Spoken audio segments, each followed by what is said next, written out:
G'day guys, just checking in here again with another long-term review.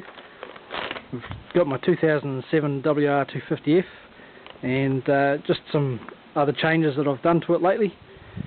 I have decided to keep it. What you can see there is the 2013-2014 front mudguard.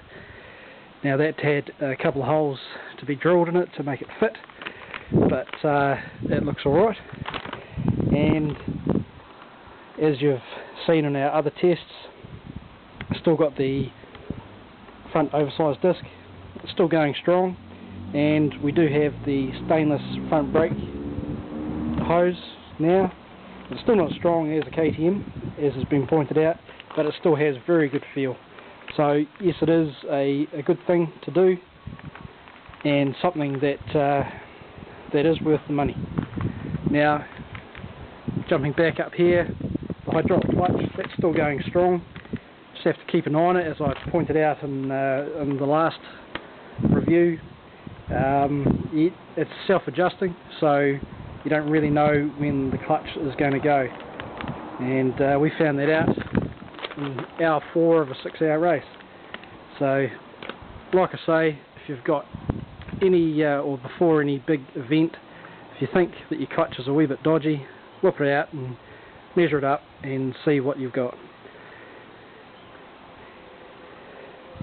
I decided to change the graphics around. These are my own design, and I just did them with a few wee bits and pieces and whipped them up myself. That's a new black seat cover.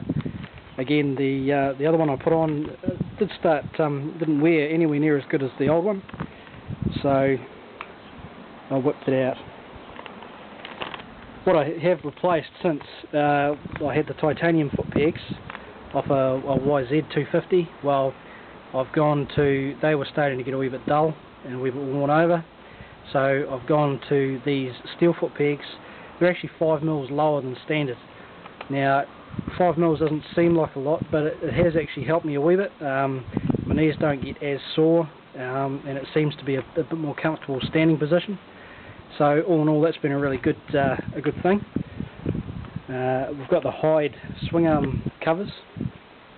Now they have they're a bit tricky to put on, and possibly what I would have done, and the holes don't line up. So what I would have done, looking back, is probably heat them up, and then put them on while they're warm and expanded, so there would be a tighter fit. And then, of course, hopefully when they shrink down, they would sort of mould themselves to the swing arm a bit better. That chain is the original chain I've had since 2012 at least. Still going strong, starting to show a wee bit of wear, but it's still going strong.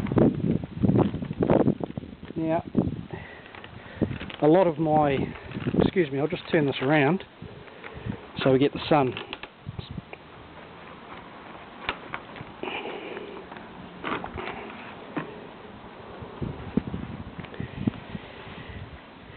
Again, what's happened is most of the carbon fibre stuff that I put on, pretty much all of it, has all been smashed off.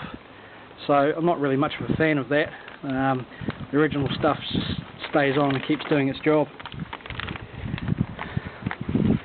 Now this is something that surprised me. I was just looking for a bit of flashy stuff, but this rear brake pedal is a huge improvement over standard. It's a lot more feel, and a lot, you know exactly where it is. It's very precise, and it's improved my riding immeasurably. Just being able to find it at any stage, and the control that you have now over the rear wheel has been a pleasant surprise for me. One of our last tests showed that we had a Hinson clutch hub put in. We managed to find a clutch cover to go with that, so it looks all nice and shiny. And this Chinese Mega Bomb header is still going strong. We've got an hour meter on it now, and it's got 13.7 hours on it since I've rebuilt the motor. I didn't have to, because when we pulled the the top end down, everything was all within tolerances, and as you can see from this piston, no blow by, so the rings were all good and everything was in tolerances. But I was going to sell it, and then I've decided to keep it, and I thought I had the bits and pieces lying around, so I thought, well, I may as well. I had about 7,500 k on the motor, and so I thought, well, if I do that, it'll be good enough for another 7,500 k. One thing I've been very impressed with too is the heavy duty radiators. You can see them in there. I ripped one side of them off at Danzy's Pass, but it didn't breach the integrity of the actual radiators. So even though one side of the radiator alloy outer skin was hanging off, there was no leaks or anything, and so we were able to bodge it up, and it was good for 2 days riding until we got back to town and welded it up.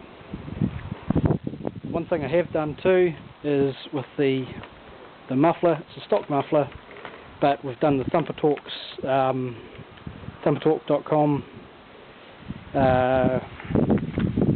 modification to the inside, and that coupled with the Mega Bomb header and the Ballard's insert means it's a lot freer breathing. It's still quiet, it's still got a spark arrestor and all the good things, but it breathes a lot freer, which has meant that I've had to stuff around a wee bit with the jetting, but it is getting there now, and we're starting to really enjoy it. Okay guys, once again, the wr250, just a fantastic bike, and with some modifications, and just with the frame, this bike still feels new. Like it's light, it's right, and it's tight. It's steel frames I've found over the years tend to flog out a wee bit and get a bit sloppy. This bike still feels like a new bike. Fantastic. Okay guys, cheers.